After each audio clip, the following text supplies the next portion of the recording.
Hey everyone, welcome to the Build the Church podcast, where we help pastors and leaders stay inspired, encouraged, and equipped with practical strategies that actually work. We also love to see you encouraged, which is why we're doing the podcast we're doing today. Leading a church is hard, and between preaching, pastoring, and planning, it's easy to feel like you're always one step behind, but you don't have to do it alone, and that's why we're here to help. I'm your host, Josh Roberie. I have the pleasure of serving church planners at ARC for the past 11 years. I'm also an author and a coach, and I'd love to help you see your church thrive, and I want to see thriving churches across the country. So hopefully today you'll be able to find some momentum for your life, some inspiration, and continue building the church. So today we're diving into a powerful conversation with a leader who I've been so inspired by since I've got to know him more, and his story is nothing short than miraculous. Our guest today is Pastor Donnell Mann. He's the lead pastor of Your Story Church in Houston, Texas. What an amazing name. We'll find out more about that in just a second. But Donnell did not grow up in church. In fact, much of his early life, he faced addiction, broken relationships, and incarceration. But in the middle of his darkest moment, when it seemed like everything was lost, God met him and changed his life forever. Today, Donnell and his wife lead a church with a simple mission to create a place where anyone can encounter Jesus and realize that no matter what they've been through, their story's not done yet. I'm so excited for you to hear this story, this journey. Donnell, thank you for being with us today. How are you doing? Man, I'm good, man. Thanks for having me on, man. I'm excited. I'm excited. I love the name of your church, Your Story Church. Why did you name your church Your Story Church? Listen, one time I was just talking to some pastors and they were like, man, your story. I realized that everybody has a story. And what we don't realize is that God wants to use those stories. And basically, I wanted people to know that their story mattered. Yeah, so let's just jump in that idea. I love that idea that your story's not done yet, because I think, I know that I've gone through dark times. Everyone has, and you feel like you're stuck. And one of the things that I felt like God showed me that causes me to resonate so much with that phrase in the name of your church is that sometimes we feel like we're at the end of a book, but we're actually at the end of a chapter. Amen. Yeah, it's crazy. I thought that. Just I don't want to go too deep, but there was a time in my life I was sitting there and God had really spoke to me, and I was like, "How?" In this moment, in this time, God, how? How? And I just heard the still voice tell him, say, "I'm not done yet." And it just stuck with me over time. Every time I've gotten to a roadblock or something in my life, I just remembered God's not done yet. He's not done yet. He's not the God of a second chance. He's the God of the next chance. And so that's just been our anthem, right? He's not done writing the story. You said it perfectly. It's a chapter in a book. And I'm not crazy enough to think that God is done writing the book. Well, life is, I guess what I've learned, life is much longer than we think it is. There's always much more. As long as there's breath in your lungs, the story's not over with yet. Ooh. And well, I think when I read the charges that you were faced with, they were some of the most serious things I've ever seen. And I can imagine that it felt like it was the end of your story. And we're going to go backwards, but let's start right there just so people know how serious it got. What were those charges? Like, what were you facing at one point where you thought, man, this is pretty bad?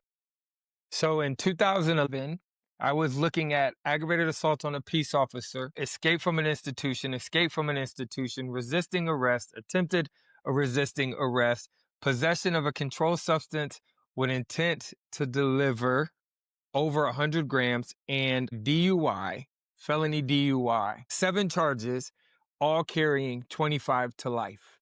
And the last time in court, they offered me 3 life sentences that would be stacked. Basically 25 years, doop, doop, doop, 75 years I could come home. Wow. Yeah. So I read that and the court document. So this is not some fantasy that Donnell is pushing here. It's out there. And I thought, man, that is pretty serious. So let's go back to the beginning, and then we'll get back to that point in your story. I wonder how many times that we need a clicker, how many times we're going to say your story on this podcast episode. It'll be a lot, and it's intentional because that's the name. It's like, hey, your story. So when I say it, it becomes personal for somebody. And then when somebody says it, it keeps me engaged that, hey, this thing is personal. It's relational. So we'll say it a lot.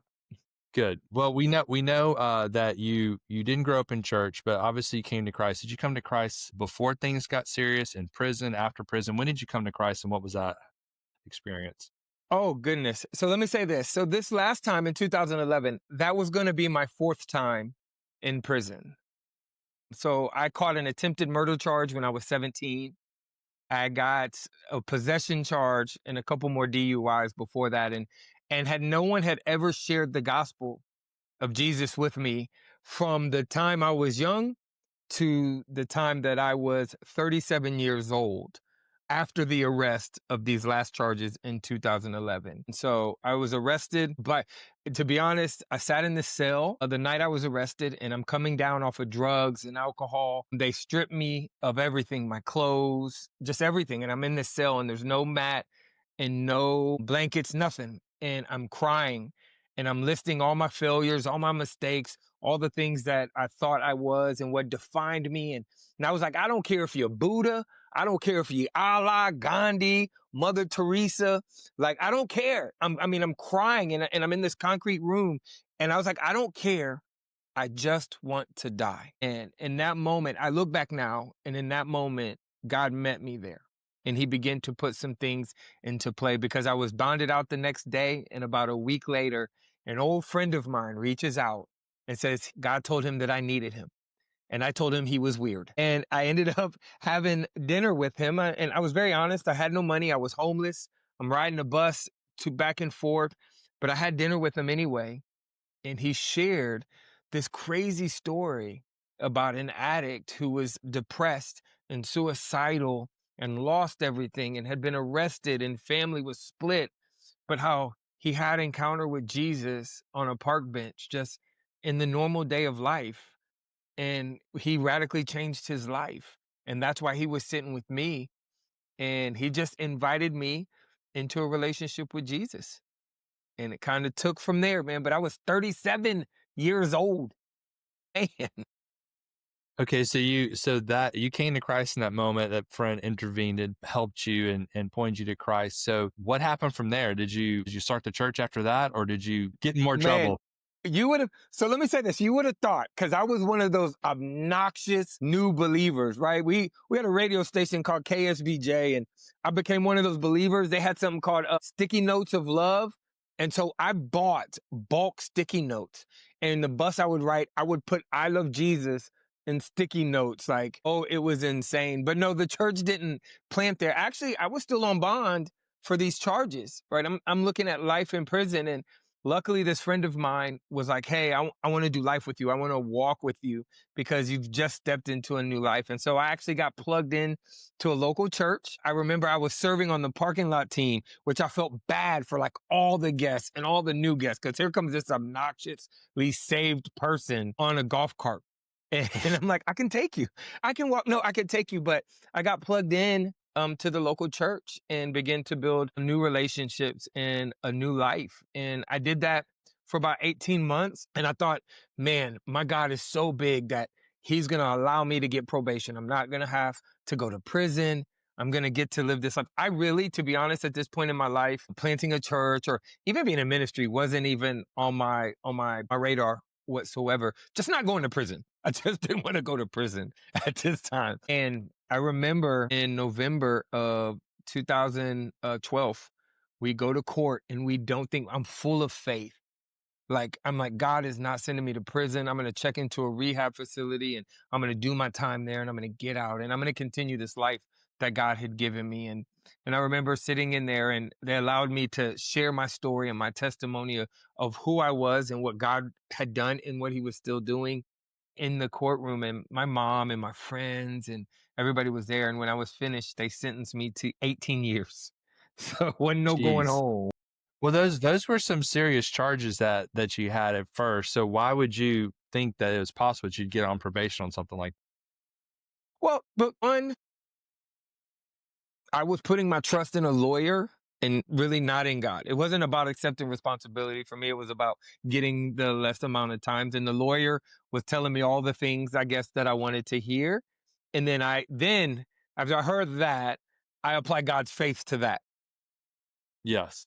And so, and so that is what my faith wasn't built on what God was telling me or about just taking ownership for my actions. It was built on what a lawyer was telling me. And so that's why I thought that I was gonna and I thought my God could do that. I truly believe he could do it. And was that the first time that you were facing jail time? No, I mean I've been to prison before that 3 other times. Like, and I was never a person to think I was gonna go home. Like I was always a person, let's go, let's get this time started, let's go. And so it wasn't God was different. I knew that he was with me in the courtroom, right? I knew in my heart, I knew I was going to go home. And even when they gave me 18 years, I knew he was with me. Not saying I was happy and I didn't have questions, but I knew he was with me at that time. Well, so I want to back up a little bit and hear more of the story because you obviously didn't start out right there. So there was other things that were going on. Like what was going on in your life that led to those decisions, getting involved in these situations? And what was going through your mind before that one time where you turned and said, whatever it is, whatever you are, God, I just want to die. I need you, whoever you are. What were those other times where you were in jail or making poor decisions like for you? And how do you feel like you got into that situation? Well, just growing up, we moved to Texas and my mom immediately threw herself into her career, right? Growing up, she didn't have providers in her life. And so she became a provider, right? And so she provided, and at that cost was absence. And so at a young age, I tell people I married the streets. I found community there. I found love there. I found belonging there. And so as I grew up, like I said, at 17, I shot somebody at a party. I had already been addicted to drugs and all the things. I shot somebody at a party. And then I got out. I went to jail for 5 years. I got out. I had a daughter, but I couldn't get rid of the streets. I was struggling with depression and all these things. And so I just found I was going into this deeper hole my entire life. And it just became easier to make the wrong decision to face instead of face the right ones. And So you went to jail for 5 years and you got out. And so when you got out at that point in your life, what was your mindset like? Were you thinking, good, I'm out, I'm going to turn things around, and you just struggled to do that? Or was it like, okay, that's done, but I'm just glad to have that over with so I can get back to, just whatever it is. What was your mindset in that moment that after that first 5 years? of that first 5 years, when I got out, I was like, oh, it's about to go down. Like I tell people, that's why I tell people I'm a living, breathing, walking miracle to myself is because I could not break the thought cycle. I promise you, the night I was released, I was already back in trouble. I was already, let's go, let's do this, let's continue. And that mentality literally continued until that night in that cell. And I think at that point, I was so stripped. Father's Day had just passed. I was estranged from my mother, my brother, anybody I knew. I was living in a small town by myself with no relationships. I was isolated. I was all the things. And I think I know now that I was so far in a pit, so far gone that this was the time. Like I was ready to die to self. And that's what just that key factor of that depression had just took everything from me at this point in my life. So you got back out, got right back into the same things. You have a Mhm. daughter now. And what was the next thing that happened that found you back in jail? Probably 2 years later. Yeah, 2 years later, I, I caught a Fed case with my brother, my sister-in-law, and 27 other people. So it was a rather large case that we had been being investigated for several years for some drug trafficking and money laundering and some things of that nature. So it was less than 2 years or so, and I was arrested for that and was back in jail. It's quite a rap sheet you got there, Donnell. So the feds were looking into you probably that started after your first jail time, or was that something that was probably already going on that just eventually caught up? It was in the midst of the jail time. So it was a long, like 7 year process. The initial started before. Then in the middle, it picked up because there was 27 people on this indictment. I wasn't the only person, so that continued through. And then I get out, and I go back to my lifestyle and doing the things that I was doing, and it threw me right back in it. And so then they decided they were going to pull the plug on us. So that must have been pretty devastating for your family at that point, right? That you had already been in jail once. There's this federal charge, just like multiple family members involved. You have a daughter, and now you're going back to prison for what was it? Was it 2.5 years at that point?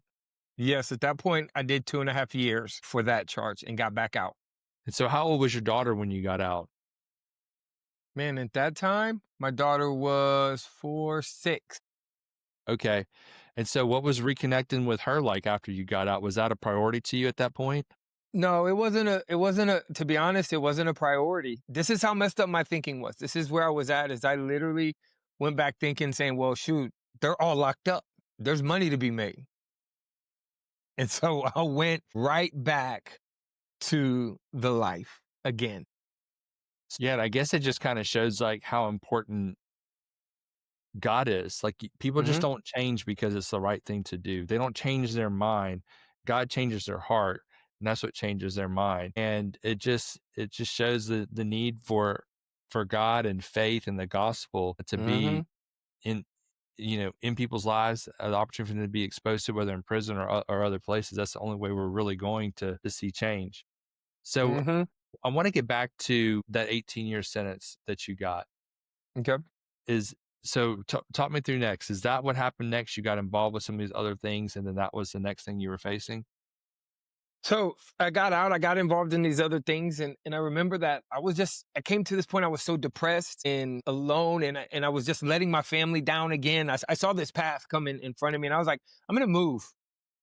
I literally packed up everything and moved to Cuero, Texas. And then I just started the life, drugs, alcohol, all the things. And I was there for about 2 years. And it led to all those charges: the aggravated assault of a peace officer, the escape from an institution, the evading, the attempted evading, the possession, the DUI. It led to all these charges there. And it was crazy. Yeah. Okay, so you got. I'm really interested in the escape because that sounds like an episode from a TV show. Yes. Yes. What Yes. was the escape? So let me paint this picture for you, okay? Just so you will laugh. So this day, this is what I'm wearing. I'm wearing bright yellow swimming trunks, right? A white t-shirt and white flip-flops. That's what I'm in. And so I get into this altercation, me and the police fight, all the things happen, and they finally arrest me, and they get me down to the jail. Well, when you pull into a jail, cops usually pull into this thing called a sally port, right? And it's a garage door like thing. And they pull in, and then the sally port door closes, and they get out, their weapon away, and they get you out. There's a whole process to this thing, right? For security purposes and stuff like this. So the cop gets out of his car. The sally port door is still open. He opens my door and turns around, and I run straight out in my bright yellow shorts and white flip flops. All right, and I'm handcuffed. I mean, it's literally like something out of a TV show, man. Like, it is crazy. And I ran, and I was running home. Don't ask me why. Was going, and so obviously they came and arrested me and charged me with escape from an institution. Wow. Well, that's the impulsive thoughts took over, as they say. And I think that's kind of symbolic of like a lot of people trying to do life without God. It's like, where are you even going? Man, There's not, you can't even take care of yourself. You're cuffed. And where are you going to go? Like, there's no yeah. place for you to go. Okay. Wow. Well, so let's come back to that present moment that we left off on. And that is, you're a believer. You have Hmm. spent a year and a half, serving God, putting your faith front. And there's been a transformation in your life. You're finally Yeah. thinking differently.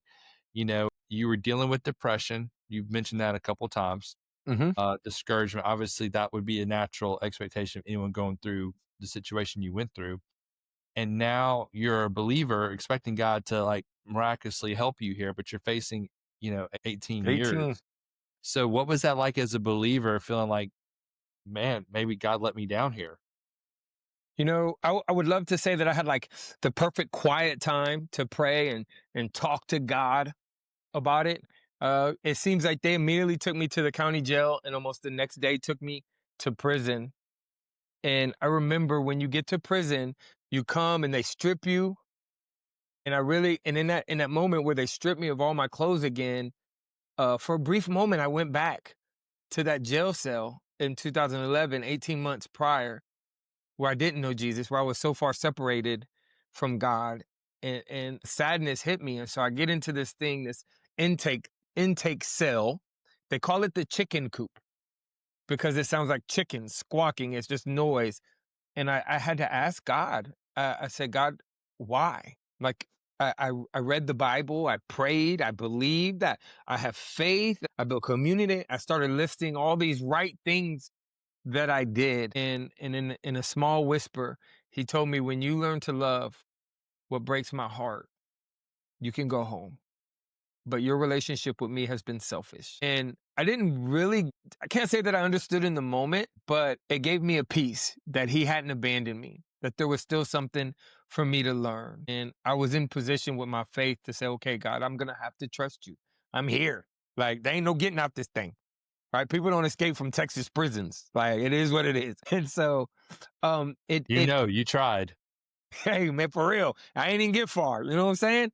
And so it was a real surreal moment because I feel like today that was a line that I either had to fully step into my faith and trust God in a season that was going to be hard. It was going to be difficult. There wasn't going to be no happy days that I could see, or I could give it all. I could chunk it. Nobody blame me. I'm in prison now.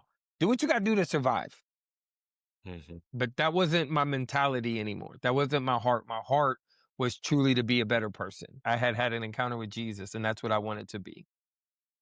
Wow, that's a powerful moment to have, to take responsibility.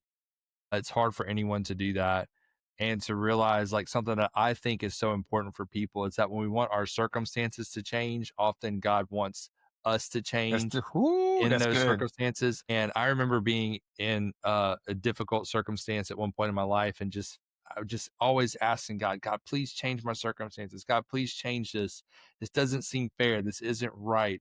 And then what I realized, that instead of praying for God to change my circumstances, I needed to pray, God, what do you want to show me about me and you through these circumstances so I can learn that lesson and move out of this test? And Yes. and what I realize is that in everything, God wants me to everything that I experience, I'm to become more like Him, and I'm to become closer to Him. So He's always in every situation. It's okay. How can I become more like you as a result of this, and how can I grow closer to you?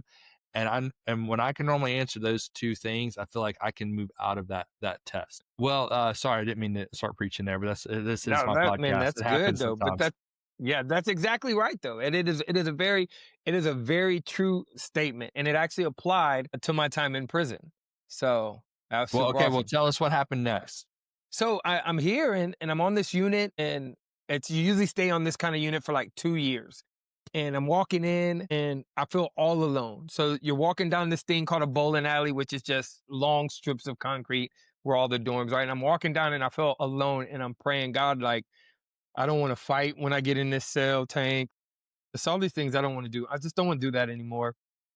And so I'm like, God, show me favor, please. Show me favor. And so I go into my cell, I get my bunk. I got an older gentleman who's my like cellie, if you will, or bunk mate. I look down and I see a Bible and I see some books by an author named Mark Batterson, right? At the time I didn't know who Mark Batterson is. I know who he is now, but I saw it. And so I just kind of looked, and I get up and I sit there, and then I start this conversation with this gentleman. And he's like, yeah, I'm a believer. I'm from San Antonio, all the things. And he was like, man, do you need a piece of paper to write your family? And I was like, yes, come on, man. So I got this piece of paper and I start writing my family, and it's mail call. And mail call in prison is just when you get your mail every day, they come in your mail call and they pass out all the mail. It is the happiest time or the saddest time at day when you're in prison, but they do mail call, and all of a sudden they call my name and my bunk, my name and my bunk, my name and my bunk. And there were all these electronic letters from people from the church who had researched where I was at, what I was doing. And hey, they were sending encouraging words and supporting me and telling me, hey, when you need books and this, and let us know. And I was able to sit back and be like, God, I'm not alone in this. And so that was the set. And a couple months later, I got invited to be a part of their it's like a faith-based dorm. So either you're giving your life to Christ, you wanted to give your life to Christ, or you wanted to do something different in your life in this dorm. And so they put all believers in this dorm. And in this instance, they actually put a lot of sex offenders in this dorm to protect them. And hence my first encounter with having to love somebody when I didn't want to. But because I told God I'm in this thing, and He told me when I learned to love what the world considers unlovable, I could go home. And I feel like this was my first test. I thought I was gonna make my first parole. And a gentleman comes to me and he tells me, he said, hey, I want to be honest with you. I'm here for soliciting sex from a minor. And he told me his story and all the things. And I said, brother, listen, I'm not here to judge you. I'm just here to love you. And me and him are actually friends to this day. And that was in 2012. Great guy.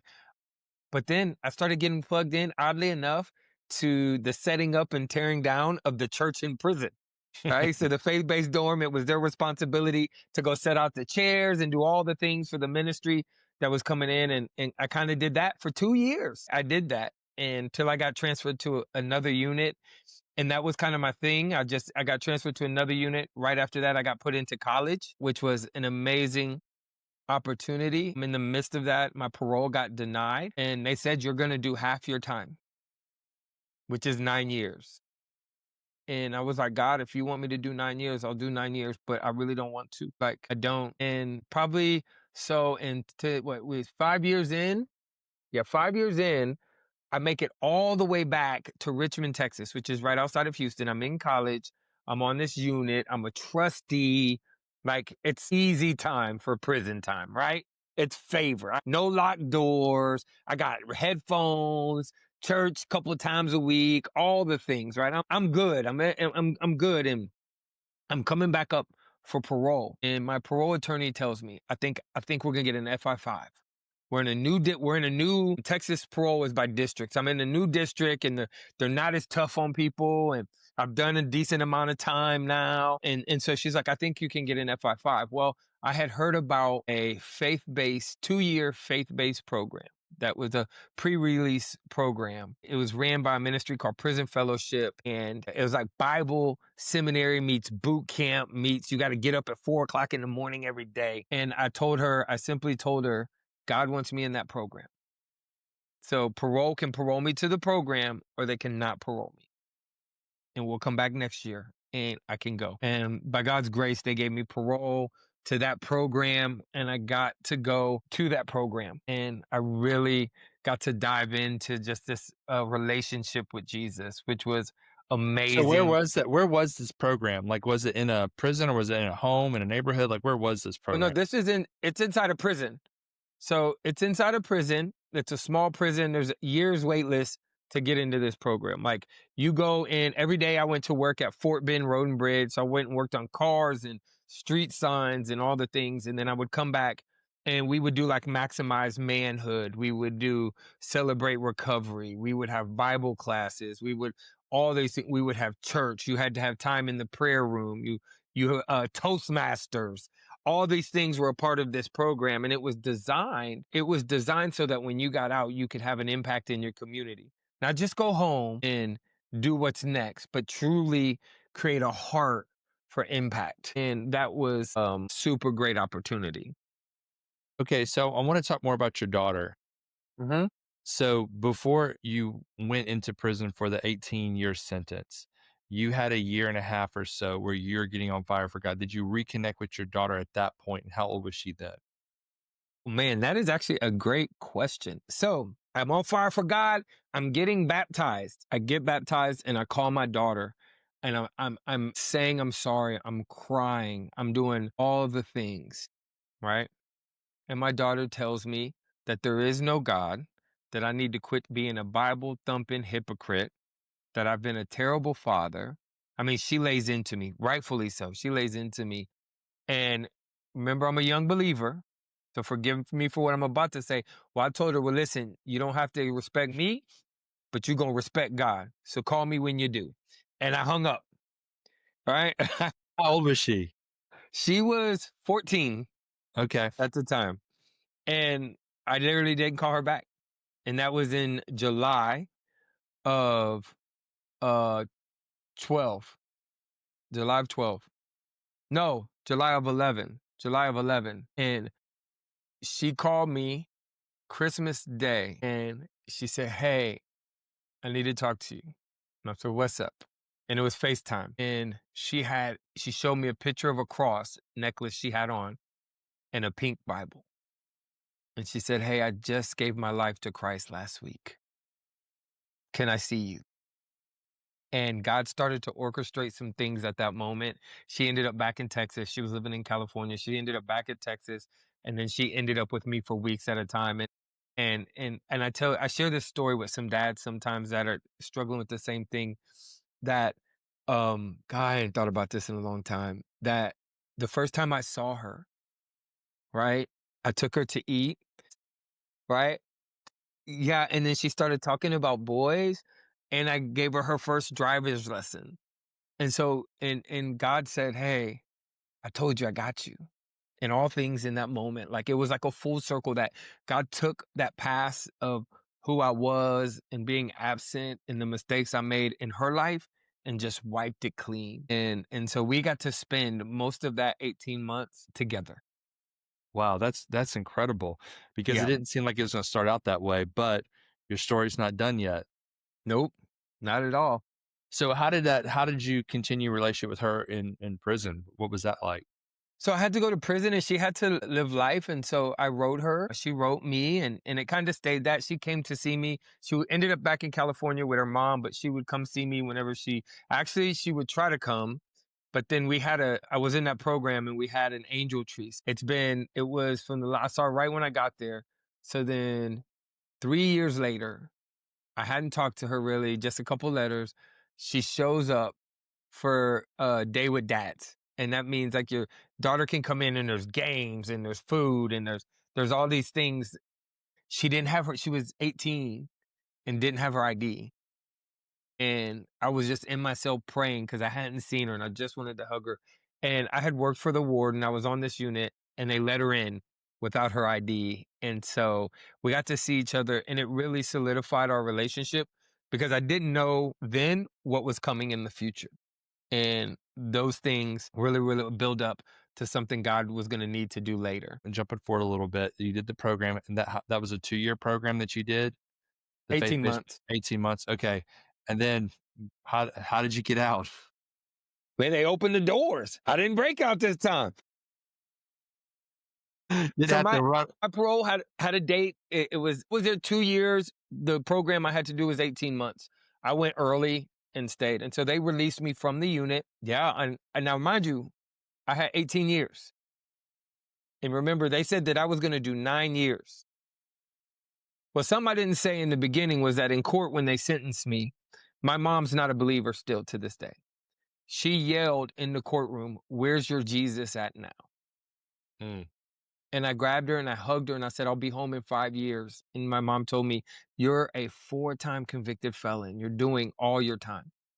When I walked out of that jail that day, I did 4 years, 9 months, and 27 days and like 8 hours. You know what I'm talking about? I wasn't counting or anything, but so they let me go. And here's what's funny. And I tell people this and it's churchy. I went directly to a church. I went to church offices of a pastor who had been walking with me through this time. And I was like, I need to get in the game. Like, whatever I need to do for the church, what do I do? And he was like, come to church Sunday. Today's Thursday. Like, there ain't much for you to do today. It's like, "I'd like to finish writing my message if you wouldn't mind, Yeah, coming on basically. Sunday." I just bum rushed his offices, obnoxious again because I'm free. But I got out and my family, they kind of knew who I was now. And so they were welcoming and I went home, I went out to eat. I went and had lunch with the pastor who had led me to Christ, surprised him. had lunch with him because I knew that that community was the game changer for me. That the body, the what I now have come to know as the body of believers was the game changer for me. That accountability, that community, those relationships, what made a vast difference in who I was and the life I was leading. So I got plugged back in immediately, right into it. Wow. So what do you think made the biggest difference to keep you from going back to prison? So I say this and I ruffle some feathers and it always creates a longer conversation, but I believe the church. And I just said relational changed my heart and my mind, but I mean the institution. The fact that I go somewhere every Sunday, that I would go to a church and go to a small group, that I had a place that I could go to, that I could sit and worship corporately, that made the institution of the church, the building, yes, the building of the church made the biggest difference in my life. Wow. Well, so we just have a few minutes left here, and the miracle is what God's done in your life and how He's restored you to Him, and change your thinking. And I just think it's a miracle. Like the one time you got out of prison, you were thinking, well, I can go make more money now because those other people are gone. Oh, it's about Hmm. to go down. To this time you're out, like I'm going to church first, and it shows that God was really, really changing things on you. Restored your relationship with your daughter. There's more to come on that, and I'd love to hear that if you want to share that here the next few minutes. But what was that more to come with your daughter after the fact, and then how did you get from that to planning a church?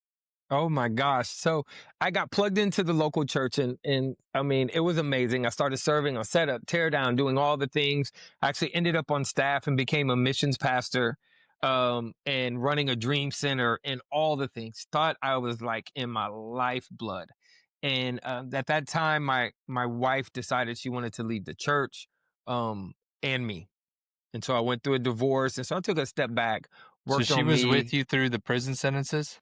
She was a friend with me through the prison sentences, and then we got married when I got out. And that's a whole nother story in and of itself, but it was never healthy and it was never right. Mhm. And she's doing great. She actually came to our church launch, but I end up building this relationship with my daughter throughout this time. She's going to church with me. She's doing all the things, and she ends up moving to like Nebraska. And I end up meeting my now wife that leads this church with me, and we got plugged in to the original church that I got saved at. And I served there in next gen and missions and all the things. And while we were there, my daughter ends up moving back and she ends up addicted to drugs. And she had twin boys that were 4 months old. And me and my wife took them in and adopted them as our kids. And I told my daughter, we got you.